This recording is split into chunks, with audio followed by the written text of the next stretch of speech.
오늘은 사도행전 2장에 대해서 같이 말씀을 보도록 하겠습니다.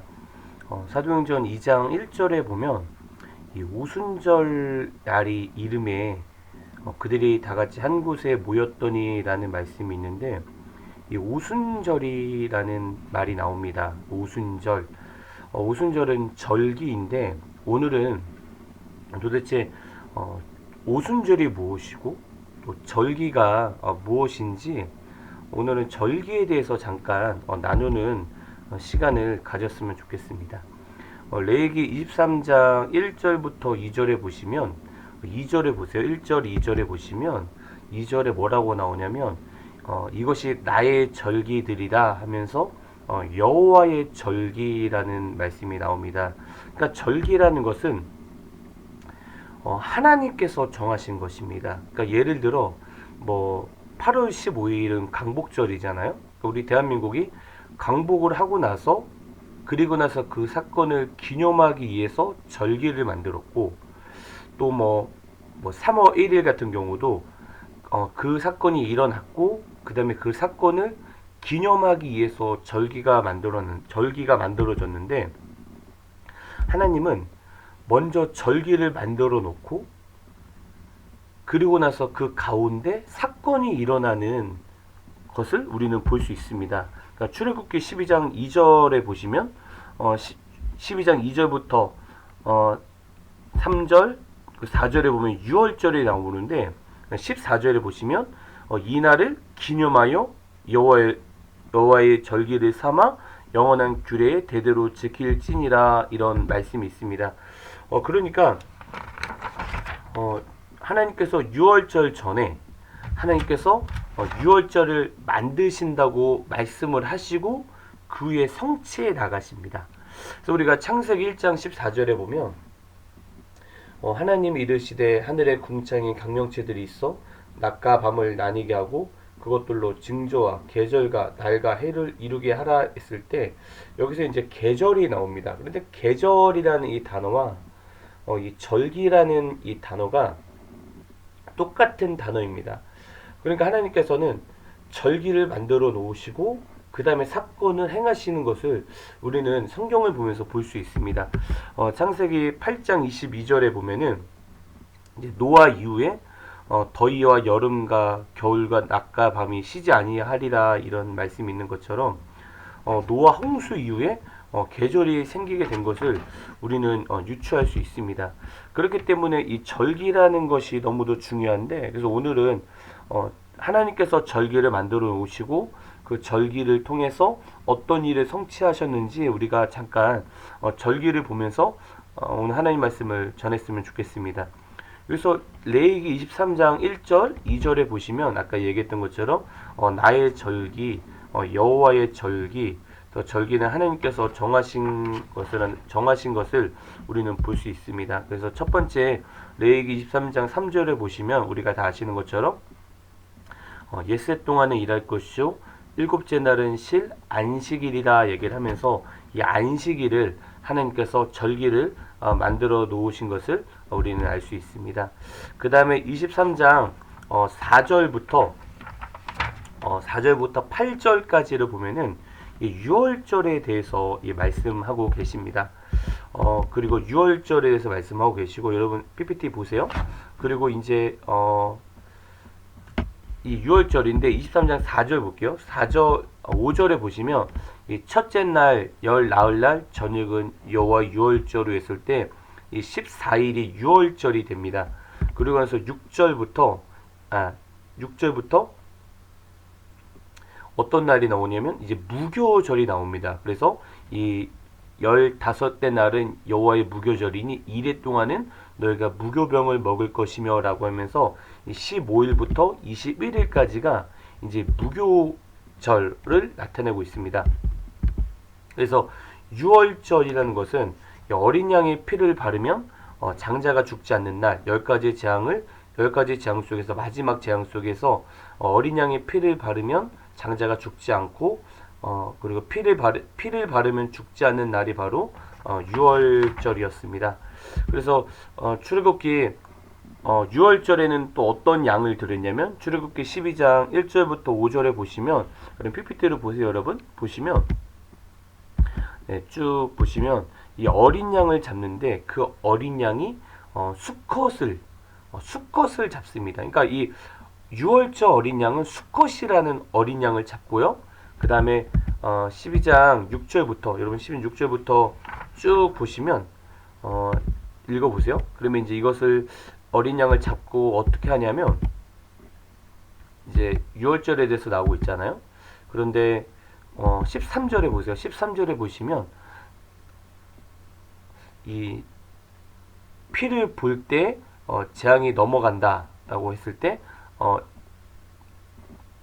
유월절은 13절에 피를 볼 때 재앙이 넘어가는 날, 유월한다 이런 날이 유월절이라는 것을 우리는 알 수 있습니다. 그래서 예수님께서 요한복음 13장 1절에 보시면 유월절 전에 예수께서 자기가 세상을 떠나 아버지께로부터 돌아가실 때 이루신 줄 아시고 세상에 있는 자기 사람들을 사랑하시되 끝까지 사랑하시려 하면서 예수님께서 유월절 전에 십자가를 지시려고 하시는 사건을 우리가 볼 수 있습니다. 그런데 출애굽기 12장 46절에 보시면 이 유월절 어린 양은 뼈를 꺾지 말라는 말씀이 있습니다. 그러니까 유월절 어린 양은 이 양에 대해서 뼈를 꺾지 말라고 이야기를 하고 있습니다. 근데 예수님께서 죽으셨을 때 요한복음 19장 31절에 보시면 이제 31절 32절에 보시면 예수와 함께 못 박힌 첫째 사람과 또 다른 사람의 다리를 꺾었잖아요. 그리고 33절에 보시면 예수께서 이르러서는 이미 죽으신 것을 보고 다리를 꺾지 아니하고 라는 말씀이 있던 것처럼 예수님께서는 뼈를 꺾지 않았다는 겁니다. 그래서 예수님께서 유월절 어린 양을 말하고 있는 것입니다. 그래서 예수님을 유월절 어린 양이라고 말하고 있고 예수님의 보혈의 피를 믿으면 우리의 모든 어떤 저주 모든 것이 끊어지고 재앙이 넘어갈 수 있다라는 것을 우리는 볼 수 있습니다. 그래서 유월절 사건이 대표적으로 우리가 알 수 있는 것은 이 에스더서를 보면은 이 유월절에서 십자가에서 죽임을 당하신 예수님처럼 이 에스더도 이 죽으면 죽으리라는 이 믿음으로 3일 동안 금식하는 사건을 우리는 볼 수 있습니다. 그런데 이 에스더의 사건이 유월절에 있었음을 우리는 볼 수 있습니다. 그리고 유월절이 지나고 나서 출애굽기 12장 15절에서 20절까지가 아까 얘기했던 것처럼 무교병을 먹는 날인데 이 무교병은 무교절이죠. 그래서 무교절은 이집트 탈출을 기념하여 집안의 모든 누룩을 없애고 또 7일 동안 누룩 없는 빵을 먹는 날이 이 무교절입니다. 그래서 누룩은 죄를 상징하죠. 그래서 누룩이 없는 빵, 무교병입니다. 그래서 누룩이 없는 무교병은 예수님을 상징하는 것을 우리는 알 수 있습니다. 그래서 방금 얘기했던 것처럼 유월절은 15일, 14일이 유월절이고 그 다음에 15일부터 21일까지가 무교절이라는 것을 우리는 알 수 있습니다.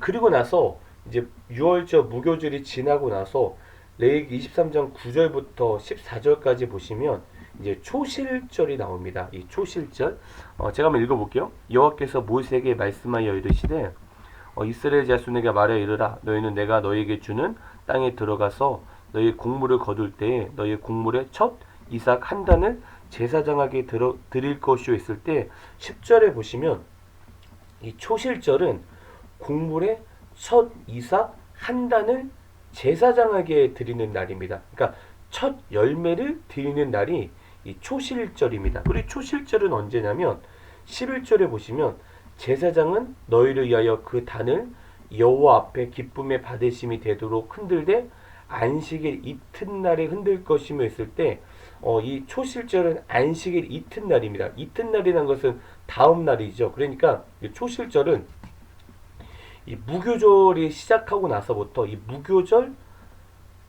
중에 이 안식일 다음 날이 무조건 이 초실절이 됩니다. 기억하시기 바랍니다. 초실절은 이 무교절 중에 안식일이 있습니다. 이 안식일 다음 날, 안식일 이튿날에 첫 열매를 드리는 날이 바로 초실절입니다. 그래서 이 초실절이라는 것은 첫 열매를 드리는 날인데 마가복음 16장 1절 2절에 보시면 예수님께서 언제 부활을 하셨냐면 안식 후 첫날에 부활을 하셨어요. 그래서 예수님께서 초실절에 부활을 하셨다는 사건을 우리는 볼 수 있습니다. 그래서 안식 후 첫날 부활하신 이유는 아까 이야기했던 것처럼 첫 열매를 드리는 것이기 때문에 안식 후 첫날에 예수님께서 부활을 하셨습니다. 그리고 마가복음 16장 마가복음 16장 1절 2절 보시면 첫 열매를 드리고 나고요. 그리고 고린도전서 15장 20절에 보시면 그러나 이제 그리스도께서 죽은 자 가운데서 다시 살아나사 잠자는 자들의 첫 열매가 되셨도다라는 말씀이 있습니다. 그러니까 여기서 첫 열매, 초실절을 말하고 있는 것입니다. 그래서 예수님께서 이 안식일 다음 날 부활하신 이유가 바로 무엇이냐면 예수님께서 첫 열매가 되셨기 때문에 안식일 날 부활을 아니 초실절 날 부활을 하셨습니다.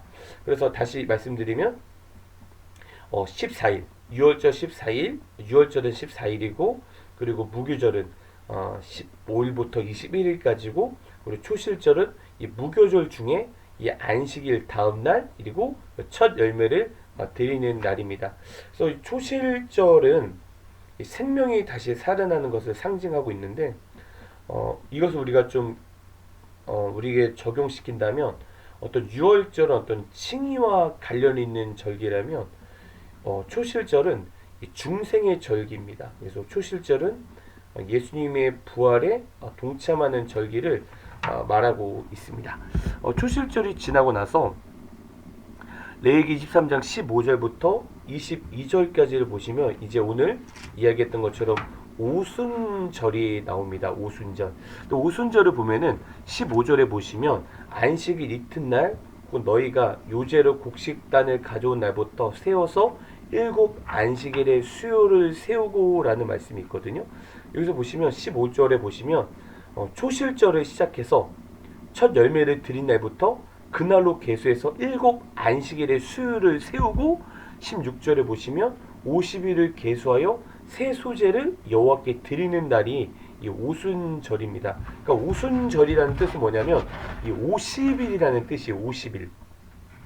그러니까 다시 15절을 다시 보시면 이 50일, 오순절, 50일이라는 뜻인데 15절에 보면 초실절의 첫 열매를 드린 날부터 그날부터 계수를 하는 것입니다. 그날부터 49, 48, 47, 46, 45 이렇게 되고 나서 계속 50일이 딱 되었을 때 이때 새 소재를 드리라고 하는데 이때가 바로 오순절입니다. 그러니까 새 소재를 드리는 날 오순절입니다. 그러니까 초실절로부터 시작해서 50일이 지난 후가 바로 오순절입니다. 그래서 오순절이 이런 얘기가 있더라고요. 보리 추수를 마치고요. 새로운 포도, 무화과 등 여름 가시를 추수를 대비하는 것이 바로 오순절이다. 그래서 오순절은 보리 추수가 끝나고 여름 가실로 바뀌는 날. 그러니까 보리 추수에서 여름 가실로 바뀌는 날이 바로 오순절입니다. 그래서 우리가 사도행전 볼게요. 사도행전 1장 3절 4절에 보시면 예수님께서 부활을 하셨잖아요. 예수님께서 초실절에 부활을 하시고 사도행전 2장 1절부터 4절까지 보시면 예수님께서 오순절날 성령께서 오신 것을 볼 수 있습니다. 예수의 시대에서 성령의 시대로 새 시대로 도래되었다는 것을 우리는 알 수 있습니다. 다시 말씀드리지만 보리 추수에서 여름 가실로 바뀌는 날이 오순절입니다. 그러니까 예수의 시대에서 성령의 시대로 바뀌는 날. 그래서 오순절날 성령이 오셨고 그리고 새 소재를 드렸던 것처럼 새 시대로 도래되온 것을 우리는 볼 수 있습니다. 그래서 성령님이 왜 하필이면 오순절날 오셨나 했을 때 새로운 시대를 말하고 있는 것입니다. 그런데 이 초실절에는 아까 첫 열매를 하나님께 드렸잖아요. 첫 열매를. 그런데 이 오순절에는 또 많은 열매를 거두는 날이 바로 이 오순절입니다. 많은 열매를 거두는 시기입니다. 그래서 이 초실절에 예수님의 첫 열매가 되었다면은 이 오순절에는 이 120명의 제자들이 모여서 교회 첫 수확이 된 때를 말하고 있습니다. 그래서 오순절이나 성령께서 오신 것을 우리는 볼 수 있습니다.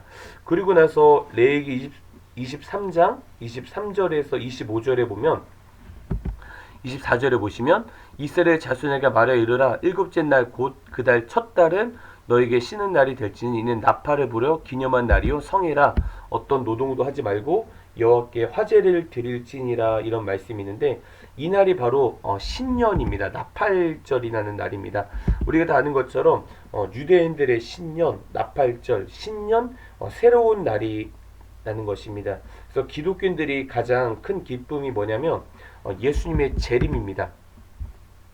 그래서 나팔절이면 큰 나팔을 불었을 때 예수님께서 오시는 것처럼 나팔절은 재림에 대해서 우리는 볼 수 있습니다.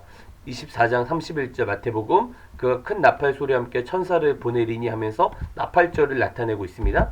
그리고 고린도전서 15장이죠. 15장 52절에 보시면 나팔 소리가 나매 죽은 자들이 썩지 아니할 것으로 다시 살아나고 우리도 변화되리라 얘기를 하면서 이 나팔절 때 이 재림에 대해서 얘기하고 있습니다. 그래서 데살로니가 전서 4장 16절에 보시면 주께서 호령과 천사장의 소리와 하나님의 나팔 소리도 치니 하늘로부터 강림하신다고 얘기했을 때 바로 이 나팔절을 이야기하고 있는 것입니다. 그러면 우리가 예수님에 대해서 얘기하고 있는데 예수님의 초림에 대해서 얘기하고 있는데 우리가 크리스마스가 12월 25일 날 크리스마스를 기념을 하고 있는데 누가복음 2장 8절에 보면 그 지역의 목자들이 밤에 밖에서 자기 양떼를 지키더니 했을 때 만약 크리스마스 날 12월 25일 날 겨울에 밤에 양이 밖에 나가면 양이 얼어 죽지 않았을까라는 생각을 합니다.